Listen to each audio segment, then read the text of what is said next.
What I experienced was more of a combination of astonishment and fear. I suppose Catherine and I were already on such a high from George that we were more than glad to show him off to everybody who asked to see him. The inconceivable has just been done by Prince William. The moment he saw a royal guard abusing Prince George, he immediately fired him. This was not an urban legend. This was a genuine occurrence. The entire palace, according to those in the know, was rattled. The guard's actions went beyond the customary boundaries of royal procedure. Known for his cool demeanor, Prince William wasted no time. Although he was not yet king to be, he stepped in to defend his son. The guard's actual actions are unclear. What was the reaction of the royal family? Come and find out the whole tale with us. Underneath the uniform, the betrayal. There has long been an esteem for the royal guard as the pinnacle of palace protection and prestige. They stand with an elegant grace. Their stare remains fixed. They have a solemn but straightforward task. Defend the throne with undying devotion. That is why the events transpiring beyond the royal walls astounded anyone who were privy to them. The bully who tormented Prince George was not an outsider. Someone whose job it was to protect him was actually donning his uniform. George, Prince of Wales, is more than simply a member of the royal family. He will one day reign as King of England. However, he is still a vibrant, curious, and dreamy young boy long before the crown ever rests on his head. He runs through the same corridors that his great-grandmother, Queen Elizabeth, did when she was a little girl, plays in the royal gardens, and studies history within the castle walls. He needs the support of others around him to develop. The innocence was noticed by one individual, a member of the royal guard. Before deciding to wipe it out. But the events that followed are unbelievable, so you'll have to watch to find out. Because the indicators were initially so subtle and unassuming, nobody dared to doubt them. There were instances when George's voice trembled slightly, he seemed more anxious in some parts of the palace, or he became silent when performing. It was simple to brush these off. Particularly for a youngster growing up in a media-saturated world, but his mom had different ideas. The children of Catherine, Princess of Wales, were her first priority. Even as the world beheld her carry out royal responsibilities, deliver speeches, and pose for photographs, her heart remained alert to the slightest shifts in her children's demeanor. After a couple of days, she started to notice that George seemed strange. There was a trend here. There was one corridor in Kensington Palace that he started to avoid. He would walk more slowly. No longer would he look up. Taking the circuitous route was something he would propose on occasion. Upon returning after his classes, he no longer wore a smile. Aside from his customary inquisitive inquiries, he remained silent during the meal. In addition, his responses to Kate's question about his day were brief and uninformative. He summoned her one night after he had a terrifying dream. For a kid, that was par for the course. But things were different this time. She cradled him in her arms and asked him softly what had scared him, but he muttered something unexpected. She was confused at first. Was it a teacher? However, George started to open up more as time went on. Neither a meaningless debate nor an overblown fantasy emerged. Something far more unsettling was it. He was being pursued by a royal guard who had been posted close to the tutoring room. However, it did not result in physical harm or a yelling match. It was a cunning guard. Carefully selected words, expressions, and whispers were his tools. It all started with casual comments, George said, statements that could be taken for taunting by someone unaware of the gravity of the situation. He would accuse George of being too spoiled to lead or of being too soft-spoken. After saying that, he would occasionally laugh and pretend it was a joke. However, George carried these remarks with him. Afterwards, the guard started assigning goals to George. Beginning with simple tasks, such as carrying a book or recalling a sentence. However, the guard would publicly humiliate George or scold him severely whenever George messed up. He set George up to fail before he had even started by making him feel inadequate. Worse, the guard caused George to doubt his authority. He hinted that George didn't belong in that line by telling him tales of monarchs who were stronger or tougher than him. George took the guard's word for it as he wore the royal uniform and carried himself with the dignity and silence befitting a soldier. Some regulations have long been in place at the palace. Employees are educated to provide assistance, not to meddle. This, however, was more than mere meddling. All of this occurred beneath the royal roof, and it was a deliberate, slow assault on the spirit of a child. Something changed inside Kate as she became aware of what was happening. In that instant, she was more than just a princess. She wasted no time in her mission to defend her son. She subtly started to investigate, inquiring about the guard with adjacent staff and observing George's reaction as he passed. The man's proximity to her son was investigated by reviewing the security records. She felt ill after seeing what she did. There had been not a single alarm raised over the weeks that the guard had been posted near George's frequented spots. He had become so invisible that no one had detected his advances toward George or George's attempts to evade him. He managed to get away with his silent, subtle torture. Kate gave Prince William everything. William, who will one day be king, is renowned for his serenity and poise, qualities inherited from both his grandmother and father. But that serenity was shattered when Kate spilled the beans about all George had said and what she had found. William was more than a prince at that very moment. As a father, he had recently learned that his son's guardian had been cruelly abusing him. Nobody had to explain anything to him. A meeting was not scheduled by him. Not even the customary royal channels were given the time to reply before he acted. Rather than that, he moved swiftly. A subtle shudder ran through the palace as a result of what followed. However, the royal couple had an epiphany just before any argument or dismissal occurred. Trust had been utterly and deeply betrayed. Despite the intensely personal nature of the incident, it revealed something broader. And that is exposure within the monarchy itself. The guard's dismissal was more than a knee-jerk reaction. A transformation has begun. One that would transform how the palace regarded protection, trust, and the emotional safety of its youngest members. Simply said, family is what remains when all the rules, traditions, and formalities are removed. One member of this household had recently injured another. Keep watching. Because what followed was more than a casual chat or a polite dismissal. It was an unusual occasion when the normally composed monarchy crumbled under the weight of William's fury and the price of betraying the royal trust. The atmosphere at Kensington Palace shifted when Catherine eventually informed Prince William of their son's situation. As the atmosphere at the royal residence became heavier, the once tranquil corridors appeared to become motionless. With William attentively taking notes as Kate spilled the beans. She went into depth about what she had learned from the staff, the security logs, and her own observations, including how she had noted changes in George and how he had steadily opened up about the guard who made him feel small. Initially, William remained silent. He remained motionless, his jaw clenched, his fists interlocked, and his gaze fixed. On the inside, though, tensions were rising. This wasn't an isolated incident involving a simple misunderstanding or an impolite public comment. Someone trusted with George's safety was inside the palace, wearing a uniform. Plus, that man had consciously decided to injure a kid instead. His typically level head and considerate personality, which have been likened to that of his grandmother, Queen Elizabeth, were now being tested to their very limits. William typically refrains from acting rashly. He responds with calculated attention and precision. Nevertheless, on this occasion, his emotions prevailed over any formal royal education, since the matter at hand concerned not only his position as a prince but also his paternal responsibilities. There is an internal change that occurs that cannot be undone when a parent finds out that their child has been subtly bullied. Standing up, William did just that. And decided right away. He skipped waiting for reports to be written or debates to take place, as well as calling a meeting with the royal officials.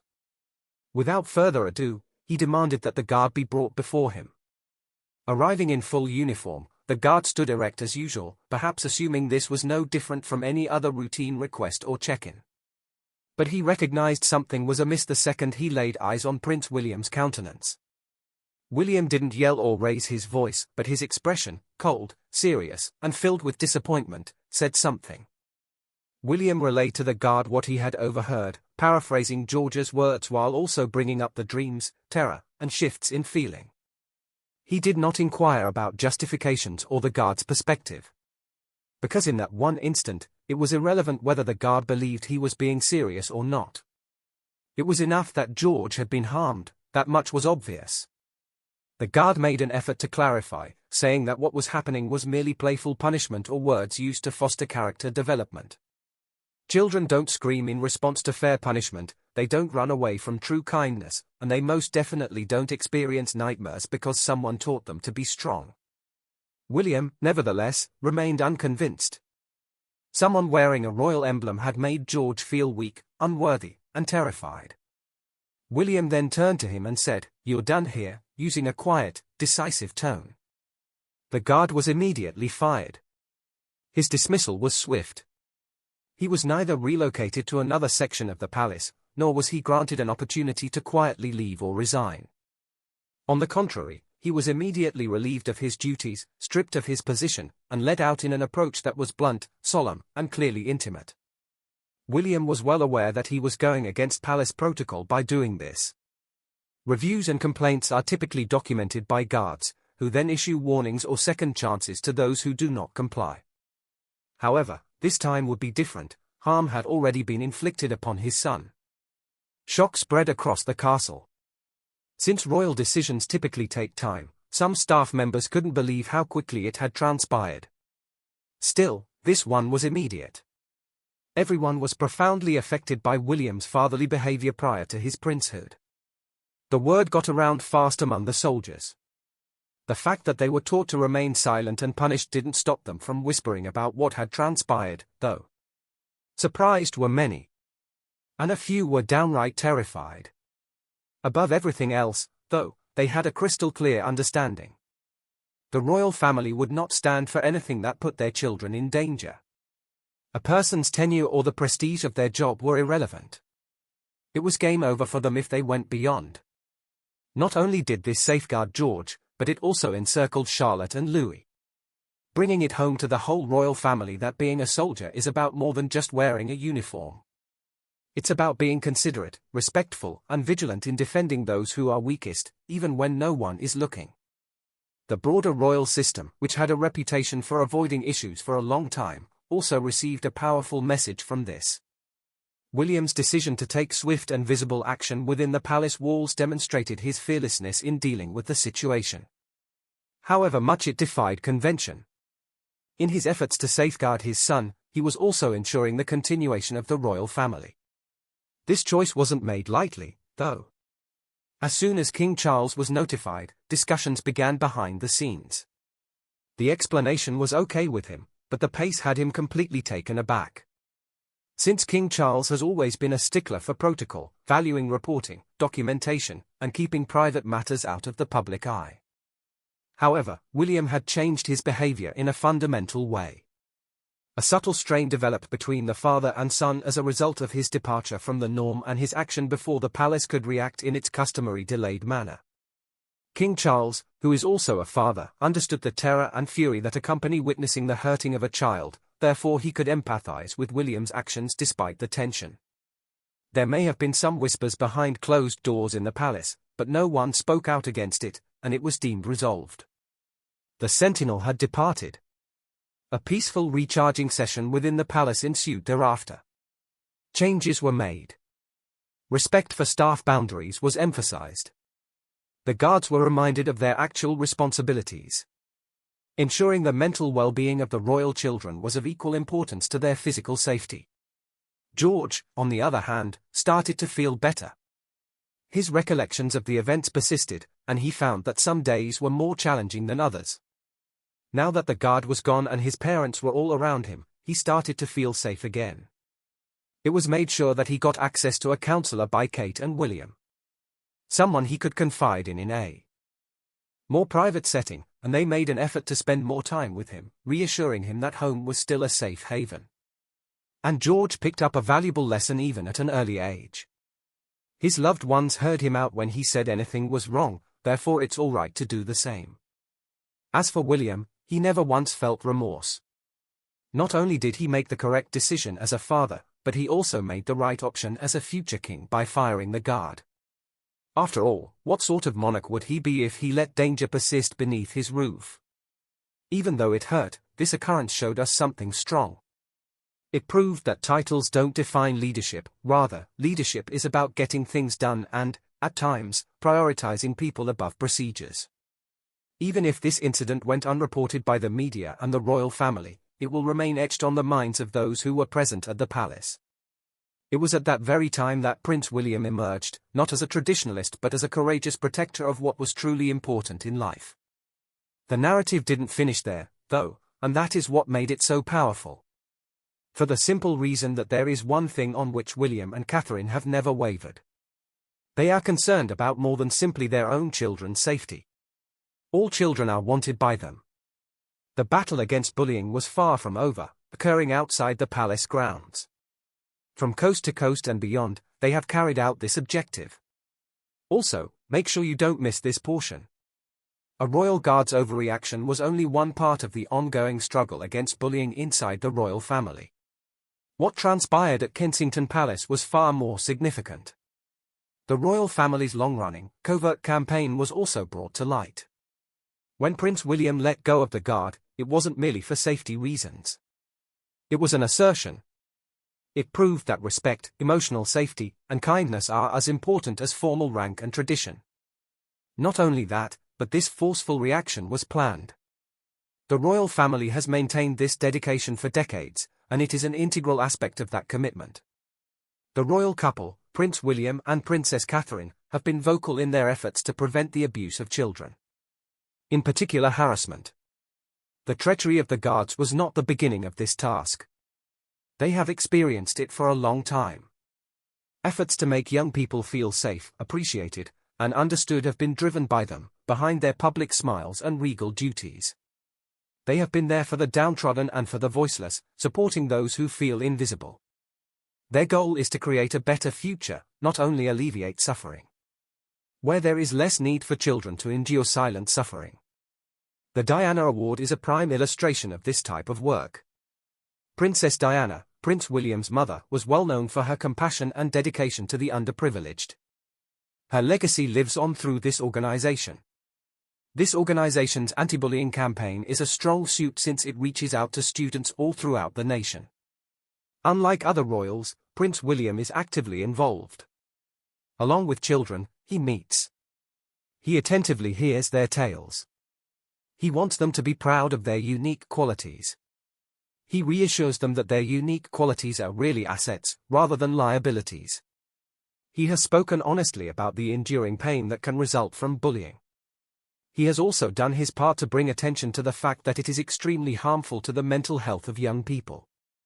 His battle against bullying is about more than just giving speeches and interviews. That's what makes it so compelling. It is an inherent part of his identity as a son and a father.